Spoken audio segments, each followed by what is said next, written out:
আর এই রাস্তার সাথে আমাদের অনেক স্মৃতি বিজড়িত। আমরা যখন বাইকিং গ্রুপ থেকে ট্যুরগুলো দিতাম তখন কিন্তু সবাই এখানে এসে একসাথে হইতাম। দেখেন এখানে লেক আছে, আর এখান থেকে আমাদের সংসদ ভবনের পিছনের সাইডটা দেখা যাচ্ছে। ওয়াও, কত সুন্দর লাগছে এই রাস্তাটা।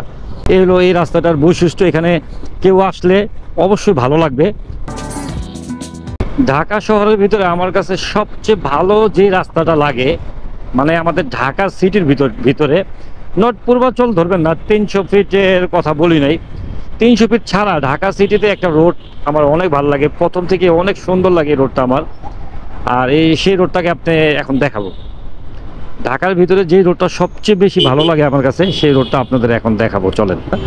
এই রাস্তাটা ঢাকার ভিতরে সবচেয়ে সুন্দর রাস্তা আমার জানা মতে, বা আমার কাছে লাগে। আপনাদের কাছে কেমন লাগে আপনারা বলবেন। আমি রাস্তাটা আগে দেখাই, একটু সময় দেন, সিগন্যালটা ছাড়ুক, তারপরে ঢুকতেছি আমি রাস্তাটায়।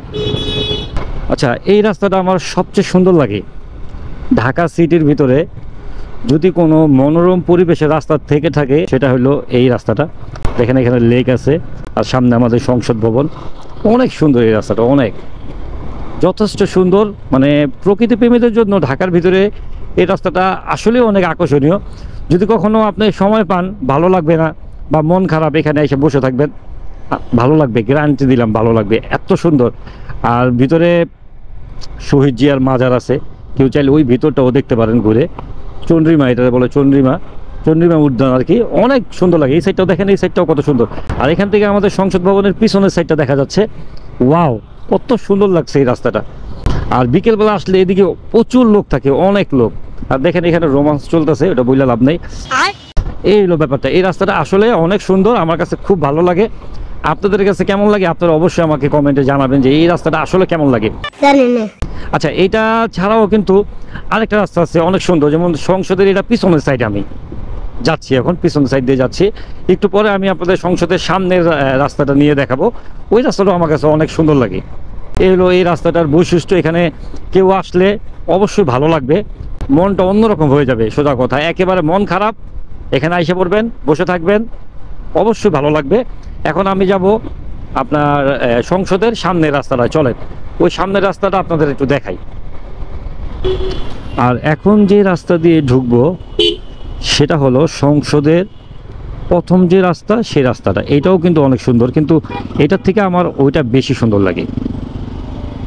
আপনাদের কাছে কোনটা ভালো লাগে সেটা বলে যাবেন অবশ্যই।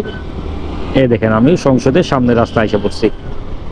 আর এই রাস্তার সাথে আমাদের অনেক স্মৃতি বিজড়িত। আমরা যখন বাইকিং গ্রুপ থেকে ট্যুরগুলো দিতাম তখন কিন্তু সবাই এইখানে এসে একসাথে হইতাম, তারপরে বের হইতাম। এই কারণে এখানকার স্মৃতি আসলে অনেক স্মৃতি আছে, না ভোলার মতো অনেক স্মৃতি আছে। এই যে আমি বর্তমানে সংসদের সামনে যে রাস্তাটা, সেই রাস্তাটা আছি। এটার থেকে ওইটা বেশি ভালো লাগে আমার কাছে। এই রাস্তাটা তেমন মানে এখন তো ওইভাবে বোঝা যাচ্ছে না, রাত হইলে এই জায়গাটা অনেক সুন্দর লাগে। আর এখানেও অনেক মানুষ বসে থাকে আইসা, সন্ধ্যার পর আসলে আপনারাও এখানে দেখবেন প্রচুর লোক বসে থাকে। এই যে সংসদ দেখা যাচ্ছে একবারে সামনের সাইড সংসদের, এই ব্যাপারটাও ভালো লাগে অনেক। আর ওই যেটা দেখাইলাম একটু আগে, সেটা কিন্তু এখান থেকে বেশি ভালো লাগে। তো এই তো ঢাকার দুইটা রাস্তা দেখাইলাম, এই রাস্তা দুইটা আমার অনেক পছন্দের। এই রাস্তা দুইটা আমার মতো কাদের পছন্দ তারা অবশ্যই কমেন্ট করে জানাবেন। এই মামা কোথায় ঢুকেন আপনি?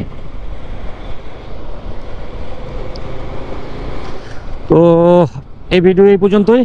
তো আজকে চলে যাচ্ছে, কিন্তু যাচ্ছি না, আসবো আবার নতুন কোনো ভিডিও নিয়ে। সেই পর্যন্ত সবাই ভালো থাকবেন, সুস্থ থাকবেন। আসসালামু আলাইকুম।